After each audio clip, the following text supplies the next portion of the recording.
खबर जयपुर से पशुधन सहायक सीधी भर्ती परीक्षा 2024 से जुड़ी हुई खबर आपको बता रहे हैं। 719 अभ्यर्थियों ने भर्ती परीक्षा से पहले लिया है आवेदन वापस। तो परीक्षा में शामिल नहीं होने की स्थिति में अभ्यर्थियों ने आवेदन वापस ले लिया है और चयन बोर्ड की ओर से 3 दिन का दिया गया था ये आवेदन वापस लेने का समय।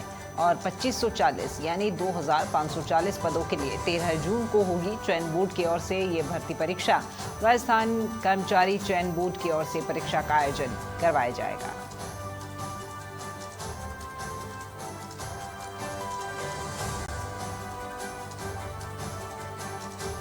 देखिए, चयन बोर्ड की तरफ से 3 दिन का समय दिया गया था। भर्ती परीक्षा से अगर आप आवेदन वापस लेना चाहते हैं तो 3 दिन के भीतर ही लें। हम बात कर रहे हैं पशुधन सहायक सीधी भर्ती परीक्षा 2024 से जुड़ी हुई। ज्यादा जानकारी ले रहे हैं संवाददाता धर्मेंद्र हमारे साथ में जुड़े हुए हैं। धर्मेंद्र, पशुधन सहायक सीधी भर्ती परीक्षा 2024, अब इसमें जो अभ्यर्थी परीक्षा नहीं देना चाहते हैं उनके लिए 3 दिन का समय रखा गया कर्मचारी चयन बोर्ड की तरफ से कि वो अपना आवेदन वापस ले लें। देखिए राकेश, बड़ी खबर यही है चयन बोर्ड से कि पशुधन सहायक भर्ती के लिए आवेदन मांगे गए थे और जब आवेदन मांगे गए तो उसमें एक शर्त रखी गई थी कि जो अभ्यर्थी परीक्षा नहीं देना चाहते हैं वो अपना आवेदन वापस ले सकते हैं। क्योंकि चयन बोर्ड ने इस बार एक नया नियम लागू किया है कि कोई भी अभ्यर्थी फॉर्म भरने के बाद 2 परीक्षाएं नहीं देता तो उसके ऊपर पेनल्टी लगाई जाएगी और पेनल्टी जब लगाई जाएगी तो अभ्यर्थियों को मौका दिया कि चाहे तो परीक्षा से पहले फॉर्म वापस ले सकते।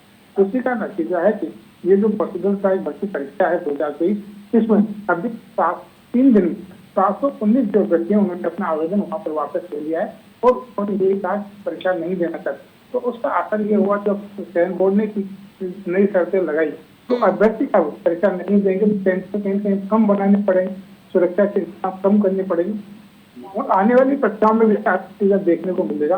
और चयन बोर्ड जो चाहता था क्योंकि अभ्यर्थी फॉर्म भरने के बाद में परीक्षा देने नहीं जाते थे, उससे चयन बोर्ड का सरकार का काफी सारा रेवेन्यू का नुकसान होता था, मेन पावर का नुकसान होता था। अब अगर इस तरह के नवाचार यहाँ पे किए जाएंगे तो कहीं की जो है नई चीजों में फायदा मिलेगा और सेंटर जो है परीक्षा में और जो है कैसे के पारदर्शिता आएगी।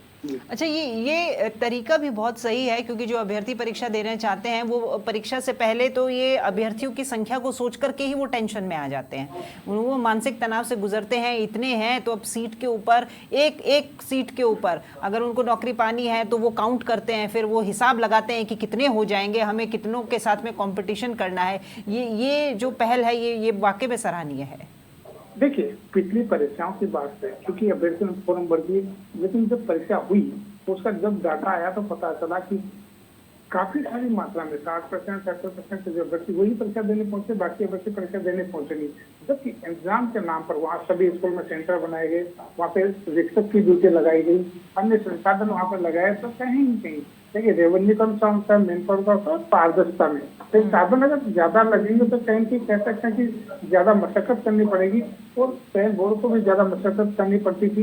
अब क्योंकि इस तरह की जब शर्तें नहीं लगाई गई है, नए नवाचार ऐसे किए गए तो उसी का असर है कि कहीं अब परीक्षाओं में जो संसाधन कम लगाने पड़ेंगे और वही लोग फॉर्म भरने जिन्हें परीक्षा देनी है, इससे कहीं संख्या में जो है कमी है।